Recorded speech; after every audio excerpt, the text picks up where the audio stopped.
نحمده ونصلي على رسوله الكريم أما بعد فأعوذ بالله من الشيطان الرجيم بسم الله الرحمن الرحيم أفمن وعدناه وعدا حسنا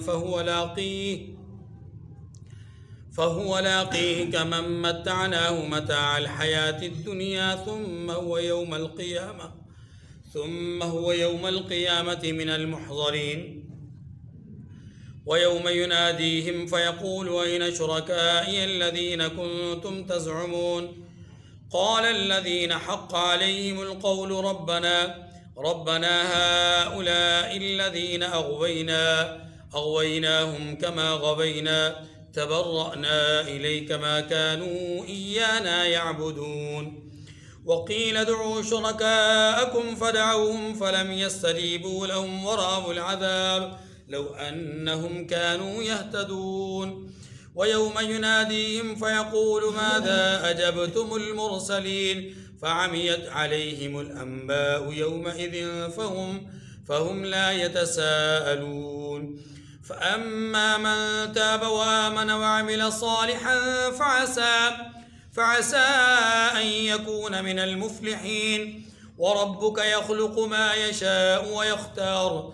ما كان لهم الخيرة سبحان الله وتعالى عما يشركون وربك يعلم ما تكن صدورهم وما يعلنون وهو الله لا إله إلا هو له الحمد في الأولى والآخرة وله الحكم وإليه ترجعون قل أرأيتم إن جعل الله عليكم الليل سرمدا إلى يوم القيامة من إله غير الله يأتيكم بضياء أفلا تسمعون قل أرأيتم إن جعل الله عليكم النار سرمدا إلى يوم القيامة من إله غير الله يأتيكم بليل تسكنون فيه أفلا تبصرون ومن رحمته جعل لكم الليل والنهار لتسكنوا فيه ولتبتغوا من فضله ولعلكم تشكرون ويوم يناديهم فيقول أين شركائي الذين كنتم تزعمون ونزعنا من كل أمة شهيدا فقلنا هاتوا برهانكم فعلموا أن الحق لله وضل عنهم ما كانوا يفترون صدق اللہ العظیم۔ سورۃ القصص کی آیت کی تلاوت آپ کے سامنے ہوئی ہے۔ ان آیات کریمہ میں اللہ تبارک و تعالی نے پہلے تو اچھے اور برے کے نتیجے کو بیان کیا ہے، اچھے افراد اور برے افراد کے نتیجے کو بیان کیا ہے۔ اس کے بعد قیامت کے دن جو معبودان باطلہ ہیں ان کے اور ان کی شریک ٹھہرانے والوں کے حوالے سے کچھ گفتگو یہاں پر بیان ہوئی ہے۔ پھر اللہ تبارک و تعالیٰ نے اپنی صفات بیان فرمائی ہیں کہ اللہ کن صفات کے مالک ہیں۔ ان میں سے یہاں پر جو صفات بیان ہوئی ہیں وہ اللہ کے مختار ہونے کی، اللہ کے قادر ہونے کی اور اللہ تبارک و تعالیٰ کی اختیارات کی۔ اس کے بعد اللہ تبارک و تعالیٰ نے آخری آیات میں پھر سے یہ بیان فرمایا کہ جو لوگ انبیاء کو جھٹلاتے ہیں ان کے حوالے سے بھی قیامت کے دن پوچھ ہوگی کہ انہوں نے انبیاء کو کیا جواب دیا تھا۔ یہ خلاصہ ہے اس رکوع کا یا ان آیات کریمہ کا جو ہمارے سامنے تلاوت ہوئی۔ دیکھیے، افمن وعدناہ وعدا حسنا فهو لاقیہ کمن متعناہ متاع الحیاۃ الدنیا ثم هو یوم القیامۃ من المحضرین۔ اس آیت کا ترجمہ پڑھنے سے پہلے تھوڑا سا پچھلی آیات کا پس منظر آپ کے ذہن میں ہونا چاہیے کہ مشرکین مکہ کو اللہ تبارک و تعالیٰ نے خطاب کر کے ارشاد فرمایا تھا کہ دیکھو وما اوتیتم من شیء فمتاع الحیات الدنیا وزینتہ، جو کچھ تمہیں دیا گیا یہ دنیا کا معمولی سا فائدہ اور زینت ہے، لیکن وما عند اللہ خیر وابقی، جو اللہ کے ہاں ہے وہ بہتر ہے اور دائمی ہے۔ اس بات کو بیان کرنے کے بعد اب اس آیت کریمہ کا ترجمہ سنیے۔ فرمایا ہم نے نیک وعدہ کیا اور اس نے حاصل کر لیا، بھلا وہ شخص جس کے ساتھ ہم نے نیک وعدہ کیا اور اس نے وہ حاصل کر لیا۔ فرمایا تو کیا وہ اس شخص کا سا ہوگا یا اس شخص کی طرح ہوگا کمم متعناہ متاع الحیات الدنیا، جسے ہم نے دنیا کی زندگی کے فائدے سے بہرامند کیا، ثم هو یوم القیامۃ من المحضرین، پھر وہ قیامت کے دن ان لوگوں میں ہو جو ہمارے روبرو حاضر کیے جائیں گے۔ کیا مطلب؟ ایک آدمی دنیا کے اندر رہتے ہوئے اچھائیوں پر مبنی زندگی گزارتا ہے، خوبیوں پر مبنی زندگی گزارتا ہے، اللہ کے احکامات کی اطاعت اور اس کے نبی کے فرمانبرداری میں زندگی گزارتا ہے۔ دوسرا آدمی جسے اللہ نے دنیا کی عیش و عشرت سے نوازا اور وہ اسی میں اتنا غرق ہو گیا کہ وہ اللہ کو بھول گیا، اللہ کے رسول کو بھول گیا، کیا یہ دونوں لوگ جب قیامت کے دن ہمارے روبرو حاضر ہوں گے تو کیا نتیجہ دونوں کو برابر ہوگا؟ یہ ہے اصل سوال، ہرگز نہیں۔ وَيَوْمَ يُنَادِيهِمْ فَيَقُولُ أَيْنَ شُرَكَائِيَ الَّذِينَ كُنْتُمْ تَزْعُمُونَ، یہ دوسری بات ہے۔ شرک کرنے والے اور جن کو اللہ کے ساتھ شریک ٹھہرایا جا رہا ہے ان دونوں کا آپس میں مکالمہ، اور یہ مکالمہ قرآن پاک میں کئی جگہ پہ موجود ہے، یہاں تک کہ اللہ نے انسانوں کا اور شیطان کا مکالمہ بھی ذکر کیا ہے۔ وَقَالَ الشَّيْطَانُ لَمَّا قُضِيَ الْأَمْرُ إِنَّ اللَّهَ وَعَدَكُمْ وَعْدَ الْحَقِّ وَوَعَدتُّكُمْ، شیطان قیامت کے دن کہے گا دیکھو اللہ نے بھی وعدہ کیا تھا، میں نے بھی وعدہ کیا تھا۔ ایک وعدہ اللہ کا تھا ان اللہ وعدکم، ایک وعدہ وہ ہے جو اللہ نے تم سے کیا تھا، لیکن وعد الحق وہ سچا وعدہ تھا، وعدتکم، اور میں نے بھی تم سے ایک وعدہ کیا تھا۔ اب اپنے وعدے کو نہ وہ قیامت میں جھوٹا کہے گا نہ سچا کہے گا۔ فاستجبتم لی، تم نے اللہ کے وعدے کو چھوڑ کر میرے وعدے کی پر لبیک کہا، میرے وعدے کو قبول کر لیا۔ فلا تلومونی ولوموا انفسکم، شیطان اس وقت کہے گا تم مجھے ملامت مت کرو، میں نے تمہیں نہیں بہکایا، میں نے تمہیں گمراہ نہیں کیا، تم اپنے ضمیر میں موجود جو خباثت تھی نا اس کی وجہ سے گمراہ ہوئے ہو، ورنہ جس طرح میں نے وعدہ کیا مجھ سے زیادہ اللہ کا وعدہ سچا تھا، تم نے اس پر لبیک کیوں نہیں کہا؟ اس لیے کہ تمہارا اپنا من خبیث تھا۔ فلا تلومونی ولوموا انفسکم، میں تم پر زبردستی کرنے والا بھی نہیں تھا، مجھے ملامت مت کرو۔ اب یہاں پر بھی اللہ پاک فرماتے ہیں جس روز اللہ ان کو پکارے گا اور کہے گا کہ میرے وہ شریک کہاں ہیں جن کا تمہیں دعویٰ تھا۔ کیا دعویٰ تھا؟ اب اس کو بھی سمجھیے۔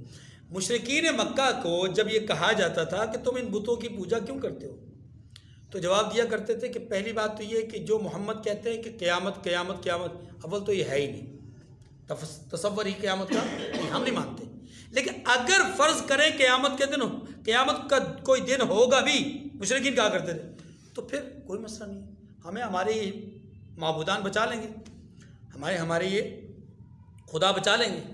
اللہ تعالیٰ نے اسی بات کو مد نظر رکھتے ہوئے فرمایا کہ دیکھو تم قیامت کے دن تمہارے ساتھ سلوک یہ ہوگا کہ جن کی تم پوجا کرتے ہو، جن کو تم اللہ کے ساتھ شریک ٹھہراتے ہو، ان شریکوں کے بارے میں تم سے پوچھو گی، بتاؤ تمہارے وہ شرکاء کہاں ہیں؟ قال الذی حق علیہم القول ربنا هؤلاء الذین اغویناہم کما غوینا تبرأنا الیک ما کانوا ایانا یعبدون۔ اس آیت کا ترجمہ پڑھنے سے پہلے یہ ذرا سمجھ لیجئے گا ضرور کہ قیامت کے دن جب اللہ ان لوگوں کو جو دنیا میں اللہ کے ساتھ شریک ٹھہراتے ہیں کسی کو، قیامت کے دن اللہ ان سے پوچھیں گے تمہارے وہ شرکاء کہاں ہیں؟ تو ان آیات میں یہ بتایا گیا ہے کہ ان کے بولنے سے پہلے، ان مشرکین کے بولنے سے پہلے وہ معبودان باطلہ جنہیں اللہ کے ساتھ لوگ شریک ٹھہراتے تھے، وہ معبودان باطلہ بول اٹھیں گے۔ کیا بولیں گے؟ سنیے۔ تو جن لوگوں پر حکم ثابت ہو چکا ہوگا وہ کہیں گے کہ ہمارے پروردگار یہ وہ لوگ ہیں جن کو ہم نے گمراہ کیا تھا، اور جس طرح ہم خود گمراہ ہوئے تھے اسی طرح ان کو گمراہ کیا تھا، اب ہم تیری طرف متوجہ ہو کر ان سے بیزار ہوتے ہیں کہ یہ ہمیں نہیں پوچھتے تھے۔ معبودان باطلہ قیامت کے دن اپنے شرکا یا اپنے شریک ٹھہرانے والے لوگوں کے بارے میں، مشرکین کے بارے میں کہیں گے کہ اے اللہ ہم نے ہی ان کو گمراہ کیا تھا اور ہم خود گمراہ ہوئے تھے تو ہم نے کہا ان کو بھی گمراہ کر دیں۔ یہ ان کا ایک اپنا اقرار ہے۔ لیکن یہ بات ذہن نشین فرما لیجئے کہ اس آیت کریمہ میں اللہ پاک نے یہ بات سمجھائی ہے کہ جو معبودان باطلہ ہیں وہ خود کو قیامت کے دن گمراہ یقین کریں گے اور گمراہی کا اقرار کریں گے کہ ہم گمراہ تھے اور ہم نے ہی گمراہ کیا۔ اتنی بات سمجھ گئی؟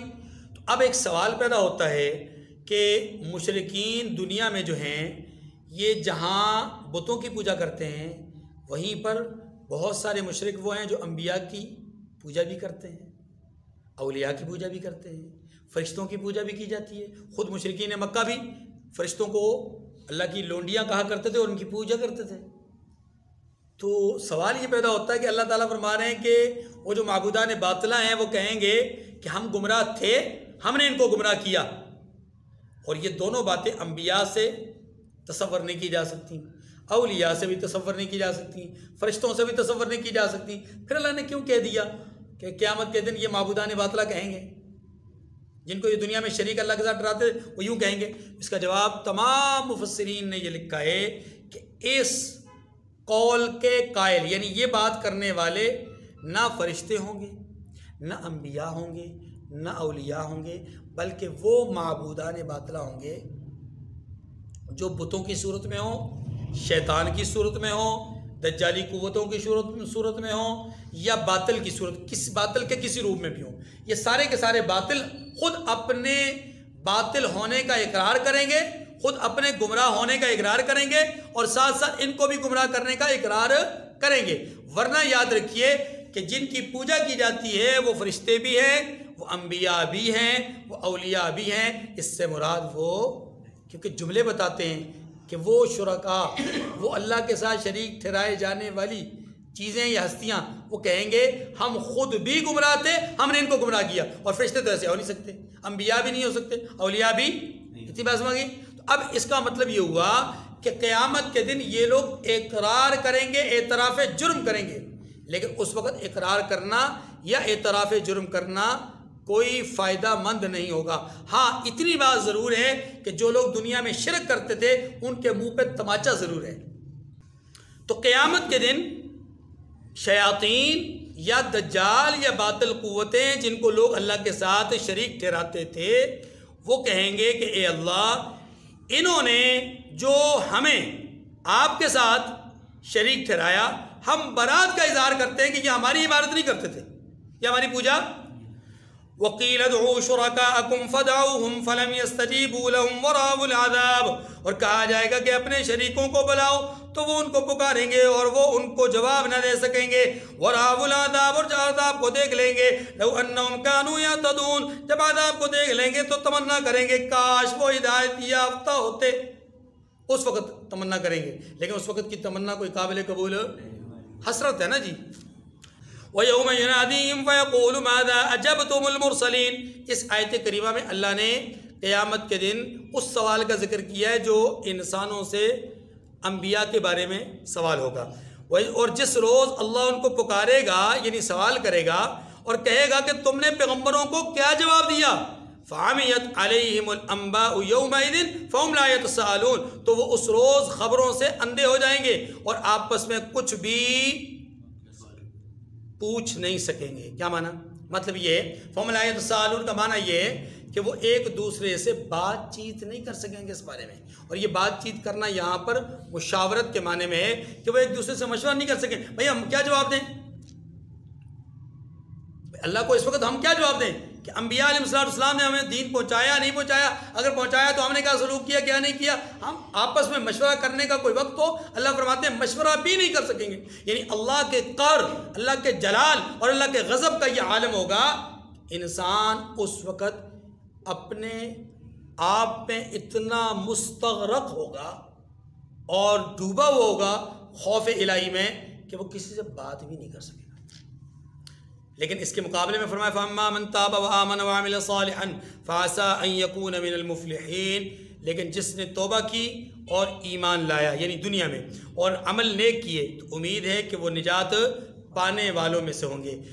امام شاہ ولی اللہ محدث دہلوی رحمۃ اللہ علیہ فرماتے ہیں کہ یہ جو آیات کریمہ ہوتی ہیں جن کے اندر لعل یا عسا ترجی یعنی تمنا آرزو کے معنی میں آتے ہیں، جب اللہ تبارک و تعالی نیک لوگوں کا ذکر کر کے یا نیک بات کا حکم کر کے اچھی بات کا حکم کر کے آخر میں فرماتے ہیں لعلکم، تو اس کا معنی محض آرزو نہیں ہوتا، محض تمنا نہیں ہوتا، بلکہ اس کا معنی پورا یقین اور اعتماد ہوتا ہے۔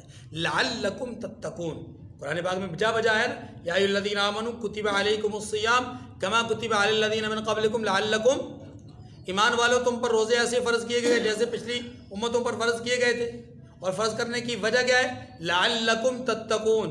اب اس کا یہ معنی نہیں ہے شاید کہ تم متقی بن جاؤ، نہیں، یقین جانو کہ اگر تم اس حکم پر اللہ کی منشا کے مطابق عمل کرو گے تو لعلکم تتقون، یقین جانو کہ تم متقی بن جاؤ گے۔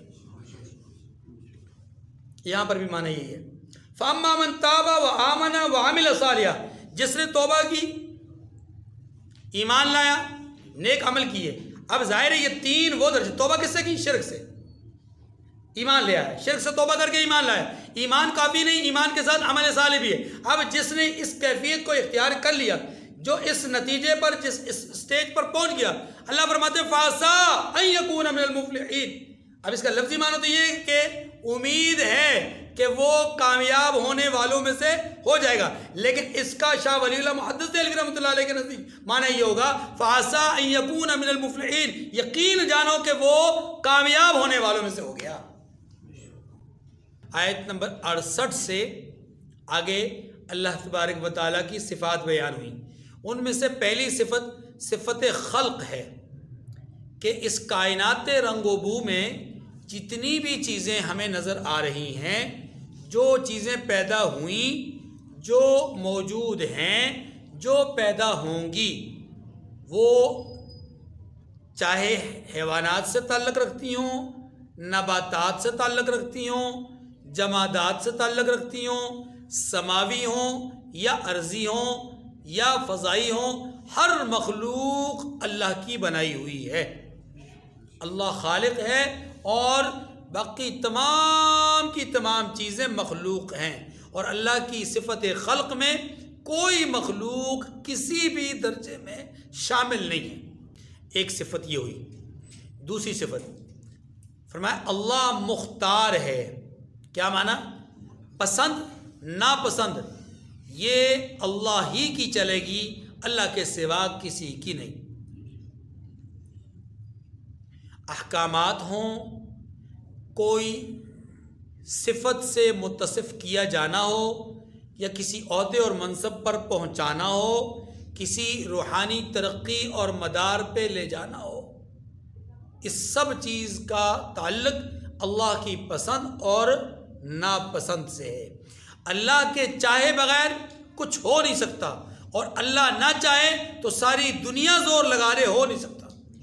وما تشاءون الا ان یشاء اللہ، جو تم چاہتے ہو وہ نہیں ہوگا، جو اللہ چاہتے ہیں وہ ہوگا۔ بس عرفت ربی بفسخ العزائم، سیدنا حضرت علی المرتضیٰ رضی اللہ تعالیٰ عنہ نے یہ جملہ کہا کہ میں نے اپنے عزائم کے ٹوٹنے سے اللہ کو پہچانا ہے۔ تیسری صفت اللہ کا علم، یاد رکھیے اللہ رب العزت کا علم علم ذاتی ہے، اللہ کا علم علم ذاتی ہے، باقی تمام مخلوق کا علم وہ عطائی ہے۔ ہاں عطائی کسی کو تھوڑا عطا ہوا، کسی کو زیادہ، کسی کو بالکل نہیں، کسی کو بہت زیادہ، لیکن جس سے جو کچھ ملا وہ اللہ کی عطا اور بخشش سے۔ یہ تین صفات بیان ہوئی۔ دیکھیے جی، فرمایا وَرَبُّكَ يَخْلُقُ مَا يَشَاءُ وَيَخْتَارُ، اور آپ کا پروردگار جو چاہتا ہے پیدا کرتا ہے، جو چاہتا ہے۔ اس جملے کو اگر آپ پچھلے جملوں کے ساتھ، پچھلی آیات کے ساتھ اگر آپ جوڑ کر دیکھیں گے تو آپ کو یہ پتہ چلے گا کہ اللہ رب العزت یہاں شرک کی تردید فرما رہے ہیں۔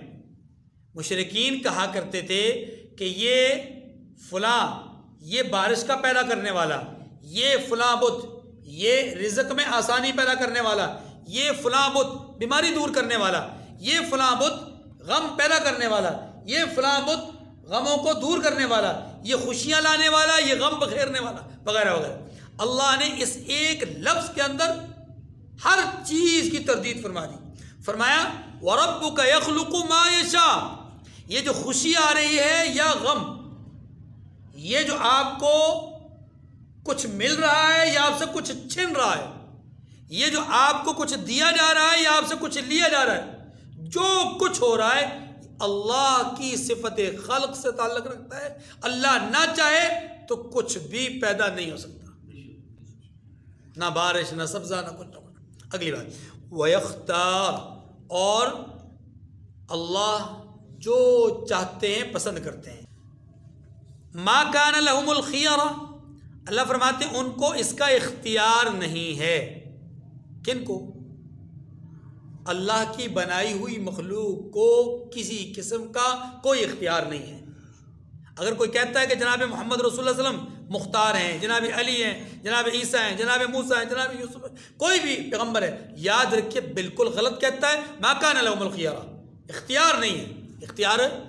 اب یہاں جب یہ جملہ کہا جاتا ہے نا تو پھر کچھ مولوی سینہ چوڑا کر کے آتے ہیں، او ہو ہو ہو ہو ہو ہو کو جی گستاخی کر دی ہے، بے ادبی کر دی ہے۔ وہ دیکھیں جی کہتے ہیں اللہ کے نبی کو اختیار کوئی نہیں ہے، تو بالکل ہی دیکھیں اللہ کے نبی کی توہین کر، بھائی توہین نہیں ہے، سمجھے ذرا۔ یہاں جس اختیار کی نفی ہو رہی ہے وہ اختیار کلی ہے۔ اختیار، یہ بوتل میں نے اٹھائی کس بنیاد پہ اٹھائی؟ اپنے اختیار سے اٹھائی ہے، اپنے اختیار سے اٹھائی ہے۔ اتنا اختیار تو مجھے بھی ہے۔ آپ نے مجھے دیکھا، میں نے سوال کیا، آپ نے جواب دیا، آپ نے اختیار سے جواب دیا نا جی، بات سمجھ رہے ہیں؟ یہ جو اختیارات ہیں نا، یہ اس سے مراد یہ اختیارات نہیں ہیں۔ اس سے مراد کون سا اختیار ہے؟ ما کان لہم الخیارہ، اللہ کے سوا کسی کو کوئی اختیار نہیں۔ اس سے مراد کیا ہے؟ اس سے مراد یہ ہے کہ حکم دینے میں اللہ کے سوا کوئی با اختیار نہیں، حکم صرف اللہ کا چلے گا۔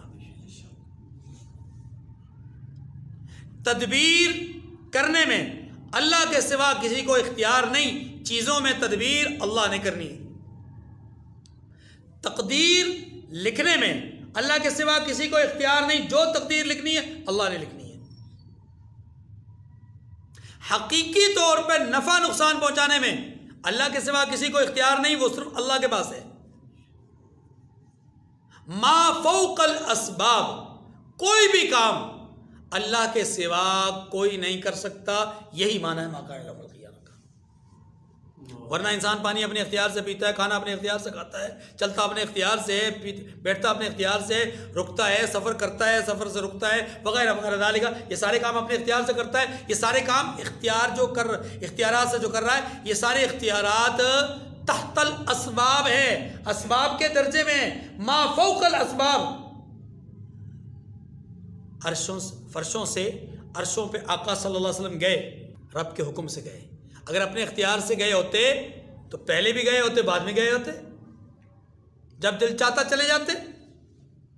یہ ہے اختیار کی نفی کہ ما فوق الاسباب، انسان کو، کسی مخلوق کو، کسی شے کو کوئی اختیار نہیں ہے، نہ حکم میں، نہ تدبیر میں، نہ کاموں کے۔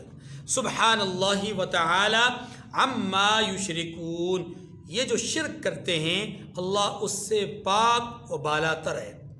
بہت آسان اور صاف سی بات ہے۔ وَرَبُّكَ يَعْلَمُ مَا تُكِنُّ صُدُورُهُمْ وَمَا يُعْلِنُونَ، یہ ہے تیسری صفت۔ فرمایا اور ان کے سینے جو کچھ مخفی کرتے ہیں، چھپاتے ہیں، اور جو یہ ظاہر کرتے ہیں، آپ کا پروردگار اس کو جانتا ہے۔ یہ جو جملہ ہے نا، یہ جملہ بتاتا ہے کہ یہ علم صرف اللہ کے پاس ہے، اللہ کے سوا کسی کے پاس ہے۔ کون سا علم؟ چھپی اور ظاہری چیزوں کو جاننا، یعنی علم ذاتی، علم ذاتی. وَهُوَ اللَّهُ لَا إِلَهَ إِلَّا هُوَ، اور وہی خدا ہے، اس کے سوا کوئی معبود نہیں. لَهُ الْحَمْدُ فِي الْأُولَى وَالْآخِرَةِ، دنیا اور آخرت میں اسی کی تعریف ہے اور اسی کا حکم ہے. وَلَهُ الْحُكْمُ وَإِلَيْهِ تُرْجَعُونَ، اور اسی کی طرف تم لوٹائے جاؤ گے. اللہ حکم اختیار اسی کا ہے. قُلْ أَرَأَيْتُمْ إِنْ جَعَلَ اللَّهُ عَلَيْكُمُ اللَّيْلَ سَرْمَدًا إِلَى يَوْمِ الْقِيَامَةِ مَنْ إِلَٰهٌ غَيْرُ اللَّهِ يَأْتِيكُمْ بِضِيَاءٍ أَفَلَا تَسْمَعُونَ. اب اسی حکم کی ایک جھلک یہاں پر ان دو آیات میں بیان کی. بڑے کمال فرمایا کہ کہہ دیجئے کہ بھلا دیکھو تو اگر اللہ تم پر ہمیشہ قیامت تک کے لیے رات کو تاریک کیے رکھے، یا رات کی تاریکی تم پر قائم کیے رکھے، تو اللہ کے سوا کون معبود ہے جو تمہیں روشنی لا دے؟ تو کیا تم سنتے نہیں؟ اللہ کے حکم سے نا، یہ جو دن اور رات کا تغیر ہے اللہ کے حکم سے. اللہ فرماتے ہیں اگر میں تم پر صرف قیامت تک رات رکھوں، رات کی تاریکی ہی رکھوں، تو تم میں سے کوئی طاقت، کوئی قوت، کوئی جمگٹا، کوئی اجتماع ایسا ہے جو روشنی پیدا کر سکے؟ حقیقت میں نہیں. یہ جو روشنی ہے نا، یہ جن کو ہم کمکمے کہتے ہیں، جن کو ہم چراغ کہتے ہیں، جن کو ہم یہ لائٹس وغیرہ کہتے ہیں، اس سے یہ روشنی مراد نہیں ہے. اس سے مراد تاریکی کو ہٹا کر روشنی لانا. یہ ہم تاریکی نہیں ہٹا رہے ہیں، یہ ہم دیکھنے کی صورت پیدا کر رہے ہیں ان کمکموں کے ذریعے سے. تاریکی اپنی جگہ پہ موجود ہے، تاریکی اپنی جگہ پر موجود ہے، لیکن اللہ کا نظام ایسا ہے کہ جب اللہ اس رات کی تاریکی کو ہٹانا چاہتے ہیں تو دن کے اجالے کو سورج کی روشنی کی صورت میں نمودار فرماتے ہیں، اور اس طرح نمودار فرماتے ہیں کہ سورج نظر نہ بھی آئے تب بھی روشنی ہوتی ہے. بات سمجھیں؟ سورج روشنی نظر نہ بھی آئے تب بھی روشنی. اور یہ روشنی، یہ جس کو ہم چراغ کہتے ہیں، جس کو ہم لائٹس کہتے ہیں، اگر یہ نظر نہ آئے تو روشنی رہتی ہے، یہ روشنی نہیں رہتی، ختم ہو جاتی ہے روشنی، تاریکی پھر سے لوٹ آتی ہے.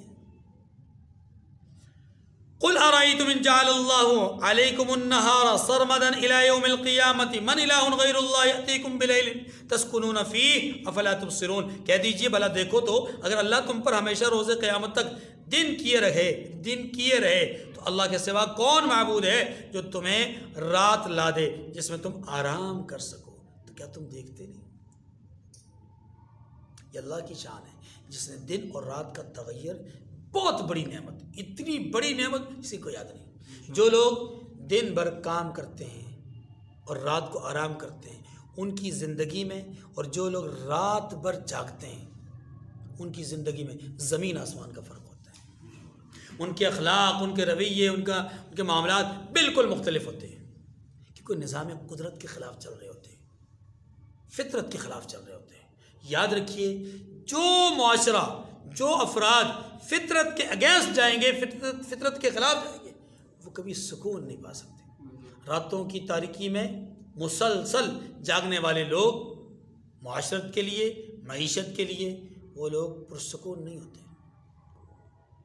اور جو لوگ دن بھر مشقت کرنے کے بعد رات کو آرام کرتے ہیں، ان کے آرام میں، رات کے آرام میں، ان کے اخلاق، ان کے رویے بالکل یکسر بدلے ہوئے ہوتے ہیں. وَمِن رَحْمَتِهِ جَعَلَ لَكُمُ اللَّيْلَ وَالنَّهَارَ. اللہ پاک فرماتے ہیں اور اس نے اپنی رحمت سے تمہارے لیے رات کو اور دن کو بنایا تاکہ تم اس میں آرام کر سکو. بھائی رات اور دن، کیا دن رات آرام کرنا ہے؟ سنیے، اللہ اکبر. اللہ پاک نے اس ایک جملے کے اندر بڑا مسئلہ حل کیا ہے، اور وہ یہ ہے، یہ جو انسان سوتا ہے یہ بھی ایک آرام ہے، اور عمومی طور پہ اسی کو آرام سمجھا جاتا ہے، لیکن آرام کا یہ ایک حصہ ہے. آرام کا دوسرا حصہ کیا ہے؟ فضل الہی کو تلاش کرنا. فضل الہی کو، وابتغوا من فضل اللہ، اللہ کے فضل کو تلاش کرو. اور اللہ کا فضل کیا ہے؟ رزق. اور رزق کہتے ہیں وہ چیز جو انسان کی روحانیت اور انسان کے جسم کی ضرورت ہو، اس کی روح کی اور اس کے جسم کی ضرورت ہو، اس ضرورت کا نام رزق ہے. اب وابتغوا من فضل اللہ کا معنی یہ کہ اللہ کا رزق تلاش کرو، یعنی روحانی اسباب بھی تلاش کرو اور جسمانی اسباب کو بھی تلاش کرو۔ جب انسان ان دونوں اسباب کو اختیار کرتا ہے، تلاش کرتا ہے، ڈھونڈتا ہے اور اسے پا لیتا ہے، تو اس کے پانے کے بعد بھی اسے راحت ملتی ہے۔ ان کے پانے کے بعد اسے، آپ جانتے ہیں جن لوگوں کے پاس معاش میں قلت ہوتی ہے، جن لوگوں کے اندر روحانی جذبات نہیں ہوتے، یہ لوگ بے سکونی کی زندگی گزار رہے ہوتے ہیں۔ اللہ نے فرمایا دن اور رات کو تمہارے لیے سکون کا ذریعہ بنایا ہے۔ یہ دن اور رات سکون کیسے ہیں بھائی؟ دن اور رات کیا دن اور رات میں آرام کرنا ہے، سونا ہے؟ نہیں، دن اور رات میں سکون کا معنی یہ ہے کہ آپ دن بھر اپنی جو جسمانی ضرورت ہے اور جو آپ کی روحانی ضرورت ہے، اولیاء اللہ کے ساتھ، علماء کے ساتھ، اللہ کی مجلس، ہاں جی، دینی مجالس میں آپ اٹھیں بیٹھیں، اسی طریقے سے اپنے رزق کو یعنی جسمانی تقاضوں کو پورا کرنے کے لیے جو ضروریات ہیں ان ضروریات کو تلاش کریں۔ جب آپ کو یہ سب کچھ مل جائے تو گویا آپ جسمانی اور روحانی اعتبار سے جسم کو پرورش دینے اور روح کو پروان چڑھانے کے اعتبار سے آپ نے ضروریات کو پا لیا، یہ ایک قسم کی آپ کو راحت ملی۔ لیکن دوسری طرف جب جسم کو پرورش ملتی ہے، پروان چڑھتا ہے جسم، اس جسم کی ایک تقاضوں میں سے ایک تقاضا یہ بھی کہ اس کو کچھ لمحات کے لیے عمل سے، کام کاج سے روک کے رکھا جائے، اور اسی کا نام رات کی راحت ہے، رات کا سکون ہے۔ اللہ تعالیٰ نے اس جملے کے اندر اس رات کے سکون کو بھی ذکر کیا اور دن بھر کے فضل اللہ کو تلاش کرنے کا بھی ذکر کیا۔ وَلِتَبْتَغُوا مِن فَضْلِهِ وَلَعَلَّكُمْ تَشْكُرُونَ، اسی لیے فرمایا کہ اس کا فضل تلاش کرو، اور یہ بھی کہ دن اور رات کو اس لیے بنایا تاکہ تم اللہ کا شکر ادا کرو۔ وَيَوْمَ يُنَادِيهِمْ فَيَقُولُ أَيْنَ شُرَكَائِيَ الَّذِينَ كُنْتُمْ تَزْعُمُونَ، اور جس دن وہ ان کو پکارے گا اور کہے گا کہ میرے وہ شریک جن کا تمہیں دعویٰ تھا کہاں گئے؟ وَنَزَعْنَا مِن كُلِّ أُمَّةٍ شَهِيدًا فَقُلْنَا هَاتُوا بُرْهَانَكُمْ فَعَلِمُوا أَنَّ الْحَقَّ لِلَّهِ وَضَلَّ عَنْهُمْ مَا كَانُوا يَفْتَرُونَ۔ یہ بھی قیامت کے نقشوں میں سے ایک نقشہ ہے۔ فرمایا اور ہم ہر ایک امت میں سے گواہ نکال لیں گے۔ اس گواہ سے مراد نبی ہیں یا نبی کے وہ جانشین جن کو نبی نے یا اللہ نے ان کا جانشین مقرر کیا، وہ مراد ہے۔ فَقُلْنَا هَاتُوا بُرْهَانَكُمْ، پھر کہیں گے کہ اپنی دلیل پیش کرو، تو فَعَلِمُوا أَنَّ الْحَقَّ لِلَّهِ، تو وہ جان لیں گے کہ سچ بات تو اللہ کی ہے۔ جو لوگ قیامت کے دن گواہ کے طور پر مقرر کیے جائیں گے، امام کے طور پر مقرر کیے، یعنی انبیاء اور ان کے جانشین، ان سے کہا جائے گا کہ تم اپنی دلیل پیش کرو۔ کیا مانا؟ کہ تمہارے ساتھ تم نے کیا کیا، تمہارے ساتھ کیا ہوا۔ جب وہ اپنا بیان دے دیں گے تو اللہ کی عدالت میں یہ مجرمین فَعَلِمُوا أَنَّ الْحَقَّ لِلَّهِ، اس وقت یہ جان لیں گے کہ واقعی سچی بات ہوئی جو اللہ نے کہی ہے۔ ایک معنی یہ۔ دوسرا معنی یہ ہے کہ ہم ہر ایک امت میں سے گواہ نکال لیں گے۔ جب گواہ آ جائیں گے تو گواہ آنے کے بعد اب ہم مجرمین سے کہیں گے فَقُلْنَا هَاتُوا بُرْهَانَكُمْ، تم دلیل لاؤ بھائی۔ جو دنیا میں تم انبیاء کا انکار کرتے رہے، انبیاء کی مخالفت کرتے رہے، بتلاؤ تمہارے انکار کی وجہ کیا تھی۔ یا اس کا معنی یہ کہ بتلاؤ ان انبیاء علیہ السلام نے تم تک دین پہنچایا کہ نہیں پہنچایا۔ جیسا کہ سورہ انعام میں بھی ہمارے سامنے، سورہ مائدہ میں بھی اللہ تبارک و تعالیٰ نے آخر میں بیان فرمایا یوم یجمع اللہ الرسل فیقول ماذا اجبتم، قیامت کے دن اللہ انبیاء کو جمع کریں گے اور انبیاء سے پوچھیں گے کہ ان لوگوں نے آپ کو کیا جواب دیا تھا دعوت پر۔ ٹھیک ہے، تو اس لیے اس کا معنی اور مفہوم دونوں اعتبار سے ہے۔ فَعَلِمُوا أَنَّ الْحَقَّ لِلَّهِ وَضَلَّ عَنْهُمْ مَا كَانُوا يَفْتَرُونَ، اور جو وہ افتراء کیا کرتے تھے ان سے جاتا رہے گا۔